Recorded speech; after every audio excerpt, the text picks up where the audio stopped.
Yeah, welcome to Adom Home Cooking once again. Remember the watermelon and the carrot juice that I made? I'm going to turn it into lollies for the kids, so they can have fun and do this as their own ice lollies or have it as a juice. So this is the same juice that I made, and these are ice cream molds. So I'm just going to pour this one into the molds. So I'm going to keep this in the freezer for overnight, and then it will be ready. A lolly will be ready. So this is the watermelon and the carrot juice that we turned into ice lollies.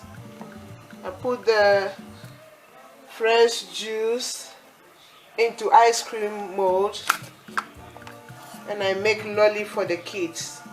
See, it's lovely. So this is the watermelon and the carrot juice that we made, and we turn it into ice lolly.